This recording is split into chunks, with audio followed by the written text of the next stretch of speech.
நம்மளுடைய மைண்ட் நம்மளை ஃபோக்கஸ் பண்ணி நமக்கு என்னென்ன விஷயங்கள் பிரச்சனையா இருக்கோ அதெல்லாம் சரி பண்ணிக்கக்கூடிய அமைப்புகள் இருக்கு. அதே சமயத்தில் குடும்பத்தில் கொஞ்சம் இதனால ஆர்கியூமெண்ட்ஸு, கருத்து வேறுபாடுகள், டிஃபரன்ஸ் ஆஃப் ஒப்பீனியன், சில விஷயங்கள் வந்துட்டு போகலாம். கொஞ்சம் நீங்க அடக்கி வாசிக்கணும். ஏன்னா செவ்வாய் 7ஆம் இடத்தில் இருக்கும் பொழுது கோபதாபங்கள் கூடாது.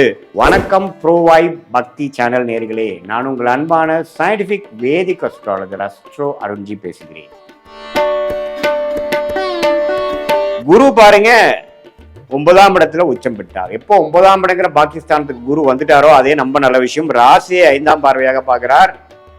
3ஆம் இடம் என்று சொல்லப்படுகிற முயற்சி ஸ்தானத்தை பார்க்கிறார். 5ஆம் இடம் என்று சொல்லப்படுகிற குழந்தை பூர்வ புண்ணிய ஸ்தானத்தை பார்க்கிறார். புத்திரஸ்தானத்தை பார்க்கிறார். இதெல்லாம் அருமையான விஷயம். சனி 5ல் இருந்தாலும் குரு பார்வை பெறுவது பார்த்தீங்கன்னா குழந்தைகள்னால சில மேன்மை, குழந்தைகளால கொஞ்சம் அதிருப்தி போயிட்டு இருந்ததெல்லாம் இப்போ கொஞ்சம் சரியாகக்கூடிய அமைப்பு. அவங்க கொஞ்சம் செட்டில் ஆகுறாங்க. அவங்களுக்கு சில விஷயங்கள் செய்யக்கூடிய அமைப்பு நம்ம கொடுக்குது.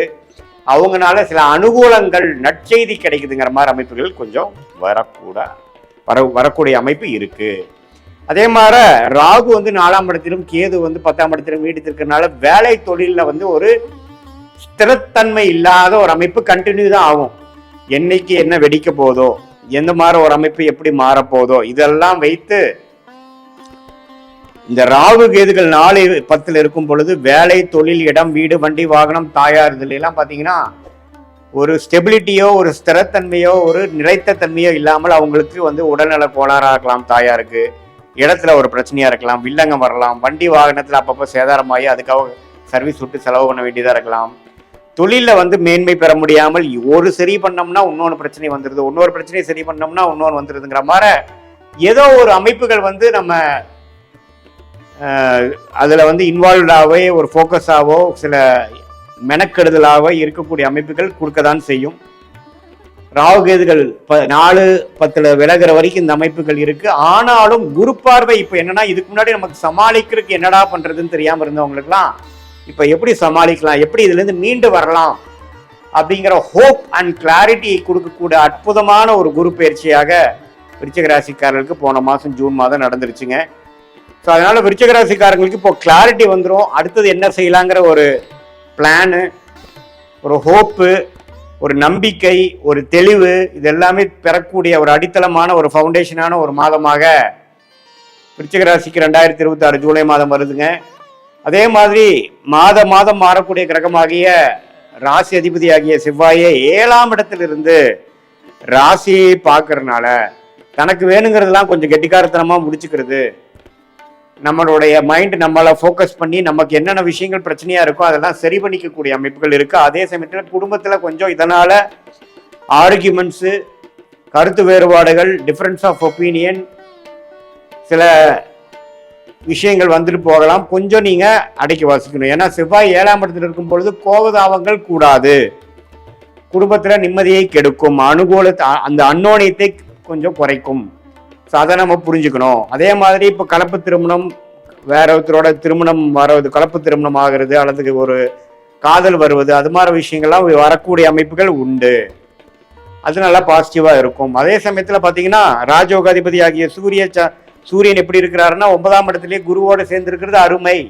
அப்பா மூலமாக நல்ல விஷயங்கள், அப்பா தொழிலுக்குள்ள நாம போகிறது, அப்பா கிட்ட இருந்து பூர்வீக சொத்து வருது, தாத்தா சொத்து வருவது, அடுத்து நம்ம யோகமா அரசு உத்தியோகத்துல எதிர்பார்த்துட்டு இருக்கிறவங்களுக்கு அது டக்குன்னு ஒரு கிளிக் ஆகுறது, கவர்மெண்ட் ஜாப் கிடைக்கிறது, கவர்மெண்ட் ரிலேட்டடான ப்ராஜெக்ட்ஸ் கிடைக்கிறது, அது மாதிரி விஷயங்கள்லாம் ரொம்ப பாசிட்டிவா இருக்கு. ஏன்னா தொழில் ஸ்தானாதிபதியே குருவோட சேர்ந்து 9ஆம் இடத்துல இருக்கும் பொழுது தொழில் மேன்மை, வேலையில் பயங்கரமான முன்னேற்றம், எதிர்பார்த்திருக்கிற சேஞ்சஸ் நமக்கு கிடைச்சதுங்கிற மாதிரி அமைப்புகளை கொடுக்கக்கூடிய அற்புதமான ஒரு மாதமாக இந்த விருச்சிக ராசிக்காரருக்கு ஜூலை மாதம் வருது. சுக்கிரன் 10ஆம் இடத்துக்கு இருக்கிறார்.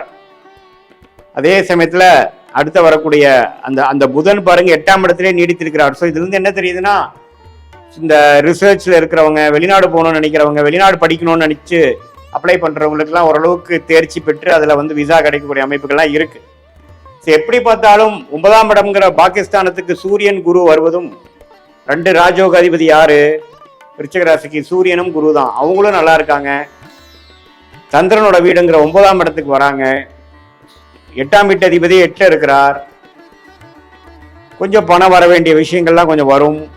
செவ்வாய் 7ஆம் இடத்துல இருக்கிறது வந்து நமக்கு வேணுங்கிற விஷயம் பண்ணிட்டாலும் நான் குடும்பத்திலையும் மற்ற நண்பர்களிடையே கொஞ்சம் வாக்குவாதத்தை குறைக்கணும். அது மாதிரி நல்ல ஒரு மிக்சடான அமைப்புகளும் முன்னேற்றம் உள்ள ஒரு அமைப்புகளும் உள்ள ஒரு மாதமாக இந்த விருச்சிக ராசி ஜூலை மாதம் 2026 அமைகிறது. இது வந்து பொதுவான பலனை தவிர உங்களுடைய ஜென்ம ஜாதகத்துல எதுமாற வாழ்க்கை கிரக அமைப்புகள் இருக்கு. நீங்க எந்த லக்னத்துல பிறந்தீங்க, எந்த நட்சத்திரத்துல பிறந்தீங்க, நீங்க வந்து அனுஷ நட்சத்திரமா, கேட்ட நட்சத்திரமா அல்லது விசாக நட்சத்திரமா பொறுத்து பலன்கள் மாறி அதுல இருந்து உங்களுடைய திருக்கணித பஞ்சாங்க பிரகாரம் பிறந்த தேதி, பிறந்த நேரம், பிறந்த ஊரை வைத்து உங்க ஜாதகத்தை போட்டு அதுல நடக்கக்கூடிய தசாபுக்திகள் எப்படி இருக்கு, ஸ்தானபலம், திக்பலம், திருப்பலம் எப்படி இருக்கு, நடக்கக்கூடிய அடுத்த வரக்கூடிய 3 மாதம் எப்படி இருக்கு, அடுத்த வரக்கூடிய 1 வருடம் இருக்கு எப்படி இருக்கு, எது மாதிரி சாய்ஸ் நம்ம எடுக்கலாம், வெளிநாடா உள்நாடா, அரசு உத்தியோகமா பிரைவேட்டா, எது மாதிரி விஷயங்களை நோக்கி நம்ம போகலாம்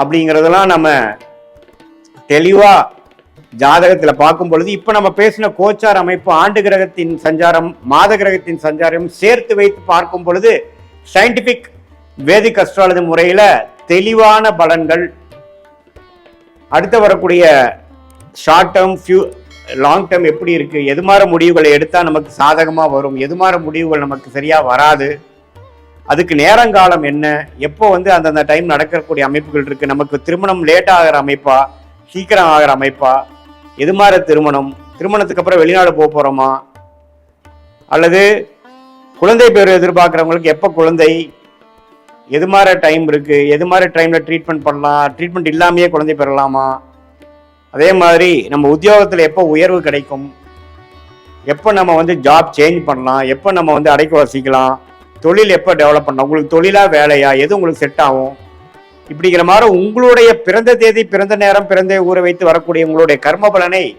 உங்களுடைய ஜாதகமே காட்டி கொடுக்கக்கூடிய அமைப்பை தெள்ள தெளிவாக சயின்டிபிக் முறையில பார்த்து எதையும் மிகைப்படுத்தாமல், பரிகாரங்கள் அது மாதிரி விஷயத்துக்குள்ள போகாமல், மூட நம்பிக்கைக்குள்ள போகாமல், அந்த சாஸ்திரம் என்ன சொல்லுதோ அதை மட்டும் பார்த்து மிகைப்படுத்தாமல் நம்ம பார்க்கும் பொழுது நமக்கு அடுத்த வரக்கூடிய காலகட்டங்கள் எப்படி இருக்கு, நம்மளுடைய பிராப்தங்கள் என்ன, நமக்களுடைய தோஷங்கள் என்ன, எது மாதிரி விஷயங்களை நம்ம தேர்ந்தெடுக்கிறது நல்லது அப்படிங்கிறது தெரிந்து அதுக்கு தகுந்த மாதிரி வாழ்க்கை திட்டத்தை நீங்கள் செயல்படும் பொழுது தேவையில்லாத பண விரயங்கள், தேவையில்லாத சமய விரயங்களை தவிர்த்து கரெக்டான முடிவுகளை கரெக்டான நேரத்தில் செய்து அதன் மூலமாக வாழ்க்கையில் வெற்றி பெற்று ஒரு ஸ்டேஜா அடுத்தடுத்த லெவல்ல நம்ம போய் நம்மளுடைய கர்ம வினையை நாமளே புரிந்து கொண்டு அதுக்கு தகுந்த மாதிரி வாழ்க்கையை அமைக்கும் பொழுது எதிர்நீச்சல் போடாமல் வாழ்க்கையில் எளிதில் வெற்றி பெற்று சயின்டிபிக் வேதிக் அஸ்ட்ராலஜி முறை மூலமாக ஒரு கிளாரிட்டி பெற்று நம்மளை நாமளே அறிந்து கொண்டு வாழ்க்கையில் எளிதில் வெற்றி பெற முடியும் என்று சொல்ல விரும்புகிறேன்.